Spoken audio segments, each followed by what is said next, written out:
Kilimanjaro ఆ training ఎన్ని రోజులు నడిచింది? టఫ్ ట్రైనింగ్ అంటారు కదా! Mountaineering training. ఫస్ట్ భువనగిరిలో 5 డేస్ బేసిక్ క్యాంప్ నడుస్తది. రాక్ క్లైంబింగ్ ఇంట్రడక్షన్ లాగా. దెన్ ఆఫ్టర్ మాకు ఇక్కడ హైదరాబాద్‌లో ఆసిఫ్ నగర్ దగ్గర ఫిట్‌నెస్ క్యాంప్ నడిచింది 1 మంత్. ఆ ఫిట్‌నెస్ క్యాంప్‌లో ఎవ్రీథింగ్ అంటే వెయిట్ లిఫ్టింగ్స్ అవన్నీ నేర్పిస్తారు. ఈవెన్ టెక్నిక్స్ ప్రతి టెక్నిక్స్ యాహ్! నేర్పిస్తారు. భువనగిరిలో అంటే ఒక బా అంటే ఎలా ప్రతి టెక్నిక్ నేర్పిస్తారనమాట. ఒకటే మనం ఎలా ప్రతి హోల్డ్‌ని ఎలా వాడుకోవాలని చెప్పేసి. ఓకే. ఈవెన్ చిన్న గ్రిప్‌ని కూడా ఎట్లా అంటే యూజ్ చేస్తారు? పించ్, బకెట్ హోల్డ్ అని చెప్పేసి దాంట్లో హోల్డ్స్ ఉంటాయి. ఈవెన్ రోప్స్‌ని ఎలా వాడుకోవాలి అవన్నీ నేర్పిస్తారు. టెక్నిక్స్ అవన్నీ నేర్పిస్తారు. ఇప్పుడు అదే మౌంటైనరింగ్ స్కూల్ నుంచి పూర్ణ వాళ్ళు కూడా ఉన్నారు కదా! వాళ్ళని కలవడం జరిగిందా మీరు?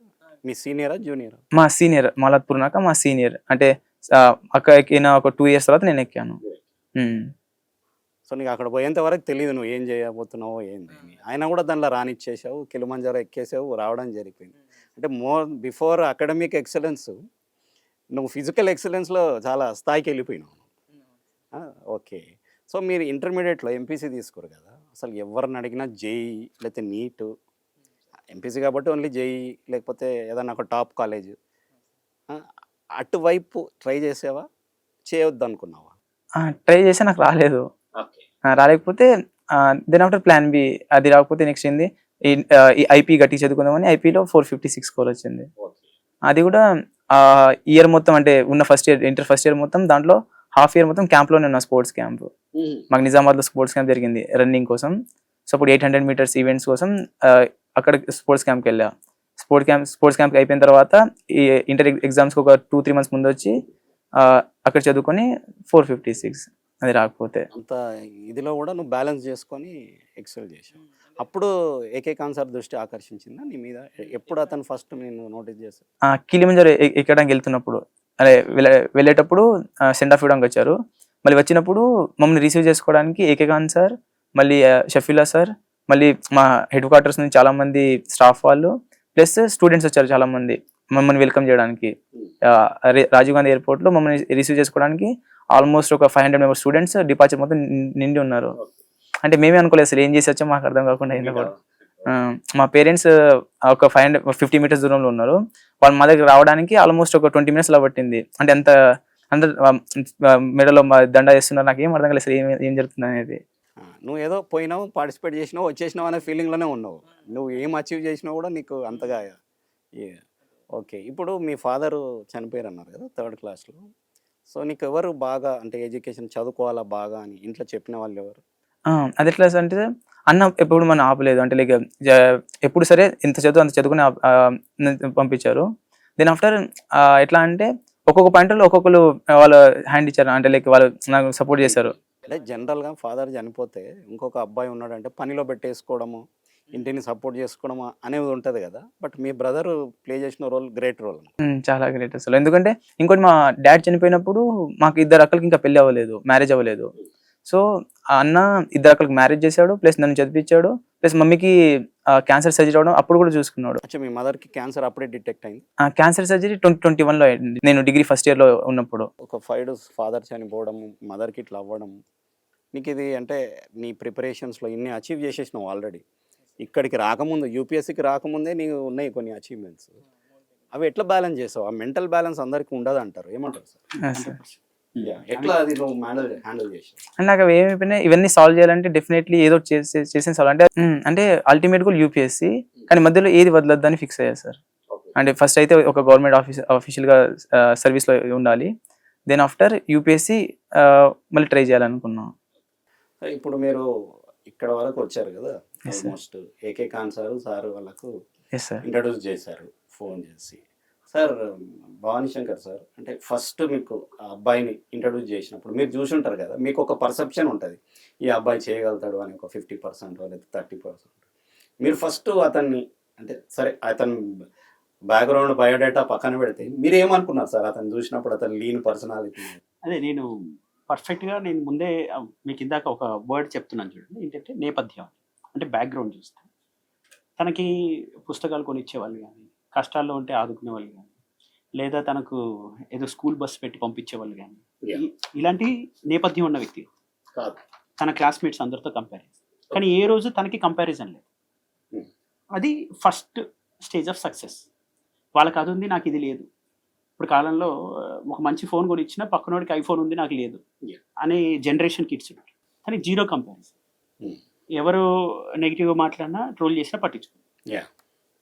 వచ్చి డైరెక్ట్గా ఎప్పుడైనా కలిసి చెప్పారు. నేను ఫోకస్ అంతా డైరెక్ట్గా చెప్పింది చేయడం అంతే. మొండిగా అసలు తొండికి ఇక కూర్చోవడం అది తను చెప్పింది చెప్పినట్టు చేయడం తప్ప వేరే ఆలోచన పెట్టుకున్నాడు. అచ్చా. అండ్ మీరు ఊహించండి, డిగ్రీ థర్డ్ అంత అంటే తన నేపథ్యాన్ని మిగతా వాళ్ళకి కంపేర్ చేస్తే యాటిట్యూడ్ పరంగా రిచ్నెస్ ఉంది, అంటే వైఖరి పరంగా అంటే నాకు ఇది లేదు కన్నా నాకు దొరికిన అవకాశాన్ని నేను వినియోగించుకోవాలి అనే పాయింట్ ఎప్పుడైతే ఉంటుందో ఫస్ట్ స్టేజ్ ఆఫ్ సక్సెస్. కాబట్టి సేమ్ అదే మైండ్ తోటి మనం 2 years డిగ్రీలో ఉన్నప్పుడు తను రిపోర్టింగ్కి కొంచెం ఎర్లీగా ఉండేవాడు. ఎప్పుడైతే దసరా హాలిడేస్ వెళ్తే 1 week దాకా ఇంటికి మన రిపోర్ట్కి రారు క్యాంపస్కి. కానీ ఈ స్టూడెంట్ ఎలా కాదు, తొందరగా వస్తారు. టెస్ట్ ఉందంటే ఒక్క టెస్ట్ మిస్ చేయడు.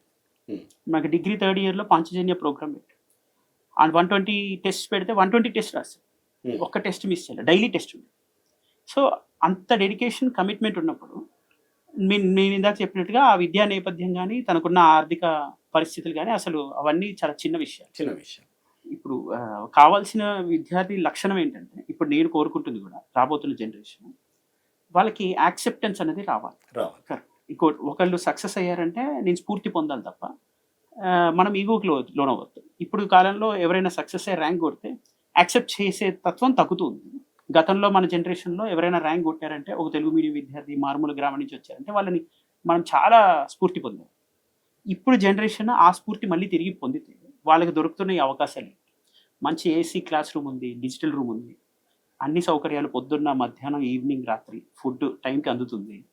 సో వాళ్ళు ప్రతిదీ ఒక కంప్లైనింగ్ నేచర్ కాకుండా నాకు దొరికిన ఈ అద్భుతమైన అవకాశం నా ముందు జనరేషన్లో లేదు. ఇప్పుడు సపోజ్ నాకే ఇలాంటి డిగ్రీ ప్లస్ ఐఏఎస్ ఉన్నట్టయితే సో మేము ఎలాంటి పొజిషన్ ఉండేవాళ్ళం? డిగ్రీ స్థాయిలో ఈ ఐఏఎస్ ఫౌండేషన్ ఇస్తే మేము అత్యంత ఉన్నత శిఖరానికి వెళ్ళేవాళ్ళం. ఇంకా సో ఇలాంటి ఆపర్చునిటీ వచ్చినప్పుడు దాన్ని ఎలా యూటిలైజ్ చేసుకోవాలనే సంకల్పం తప్ప వేరే ఆలోచన లేకుండా ఉండే మనస్తత్వం ఉన్నవాళ్ళు ఖచ్చితంగా సక్సెస్ అవుతారు. That is what. అంటే మనం భాస్కర్కు ఉన్న క్రెడిబిలిటీ, స్కూలింగ్, కాలేజ్ ఇవి నేను ఎక్కువ చూడలేదు, ఎందుకంటే అవి అవసరం లేదు. ఒక యావరేజ్ స్టూడెంట్ కూడా ఇప్పుడు తను జేఈ వాటికి వెళ్ళినా నాకు రాదని తనకు ఒక క్లారిటీ ఉంది చూడండి. దాని అర్థం తను దానికి సాధ్యం కాదని కాదు, తను ఎక్కువ యూపీఎస్సీ క్లియర్ చేస్తుంది. అంటే తనకు ఒక క్లారిటీ ఉంది చూసారా, ఆ క్లారిటీ ఇంపార్టెంట్. లైఫ్లో నేను ఏం చేయగలను ఏం చేయలేదు అంతే తప్ప నేను వేరే వాళ్ళకన్నా ఎక్కువ తక్కువ అనే ప్రాబ్లం లేదు. జేఈ క్లియర్ చేయలేకపోతే ఈ కాలంలో ఇప్పుడు ఎలా ఉంది, ఇంటర్మీడియట్ మార్క్స్ తక్కువ వస్తేనే సూసైడ్ చేసుకుంటారు. సో అటువంటి పర్సెప్షన్ లేదు తనకి. సో మనకి కనిపించిన యాటిట్యూడ్ ఫస్ట్ ఇంపార్టెంట్. నేను ఫస్ట్ స్టూడెంట్లో చూసేది వాళ్ళ మనస్తత్వం ఏంటి, వ్యక్తిత్వం ఏంటి, వాళ్ళ క్యారెక్టర్ బిల్డింగ్ ఎలా ఉండబోతుందని మేము అబ్జర్వ్ చేస్తాం. సో అరగెంట్గా ఉండే వాళ్ళు ఉంటారు, కంపారిటివ్గా రిలేటివ్ డిప్రవేషన్లో ఉండే వాళ్ళు ఉంటారు, ఒబీడియంట్గా లాయల్గా నేను సాధించాలి అనే పట్టుదలతో గ్రాటిట్యూడ్తో ఉంటారు. Unfortunately the gratitude aspect has been also reduced. అంటే మనకి ఇప్పుడు తన స్కూల్ డేస్లో ఉన్న ప్రతి టీచర్ పేరు చెప్పాడు చూడండి. ఈ రోజుల్లో ర్యాంక్ వచ్చిన వ్యక్తి నేను సెల్ఫ్ ప్రిపరేషన్ చేశాను, నాకు ఎవరు సపోర్ట్ చేయలేదు, ఒక్క టీచర్ పేరు చెప్పాలి. వాళ్ళకి రాయడం నేర్పించేది ఎవరు, చదవడం నేర్పించేది ఎవరు? తనకి మౌంటైనీరింగ్కి వెళ్ళిన ఒక ఆర్ఎస్ ప్రవీణ్ కుమార్ సార్ సన్మానం కూడా గుర్తుంది, తనకి ఎంకరేజ్ చేస్తారు. ఏకీకాంత్ సార్ రిఫర్ చేశారని మళ్ళీ తనకి ర్యాంక్ వచ్చాక కృతజ్ఞతకి వెళ్ళి కలిసి వచ్చాడు. ఆ ర్యాంక్ వచ్చాక తనకి ఒక మీడియా ఛానల్ వాళ్ళు మా కాలేజ్ గురించి చెప్పారని చెప్పి, సార్ అల్టిమేట్లీ మన కాలేజ్ మీడియాలో కనిపించింది చూడండి అని గర్వంగా నాకు పంపించారు. అంటే తన లక్షణం ఏంటి ఇక్కడ తెలుస్తుంది. సో మనకి ఏదైతే ఇచ్చారో దాని పట్ల నేను ఎప్పుడు కృతజ్ఞతతో ఉండాలి అనే లక్షణం ఎప్పుడైతే ఉందో తను హైయెస్ట్ పొజిషన్కి వెళ్ళొచ్చు. మేము ఎప్పుడు ఇన్స్పైరింగ్ పర్సన్గా చెప్పేది అజిత్ దోవెల్ అంటే ఆ స్థాయికి కూడా వెళ్ళిపోవచ్చు. వాళ్ళు ఇదే కమిట్మెంట్, డెడికేషన్, డిటర్మినేషన్ అండ్ వాళ్ళకున్న డెసిషన్ మేకింగ్ స్కిల్స్ని ఇంప్రూవ్ చేస్తారు. వాళ్ళు రైట్ ఏది రాంగ్ ఏది త్వరగా జడ్జ్ చేసుకుంటారు. ఏదైనా చిన్న తప్పులు జరిగినా మళ్ళీ దాని నుంచి ఎలా ఓవర్కమ్ అవ్వచ్చు. తనలో ఆ లీడర్షిప్ క్వాలిటీస్ వస్తాయి. ఫస్ట్ లీడర్షిప్ క్వాలిటీస్కి ప్రైమరీ క్వాలిటీ ఏంటంటే, పర్సనాలిటీ ట్రైట్ ఏంటంటే హ్యూమిలిటీ, అంటే వినయము, విధేయత, కృతజ్ఞత. సో అలా హ్యూమిలిటీ ఉన్న వాళ్ళు వేరే వాళ్ళని హ్యూమిలియేట్ చేయరు. This is his character. So ఈ క్యారెక్టర్ ఉన్న వ్యక్తి ఫ్యూచర్లో కూడా ఇంకా తనకి ఇప్పుడు ఆగిపోవాలని లేదు. 1 year ట్రైనింగ్లో మళ్ళీ యూపీఎస్సీ, ఐఏఎస్ కూడా కొట్టేద్దాం. 7 yearsలో ఐపీఎస్ క్యాడర్ వస్తుందని తెలిసినా సరే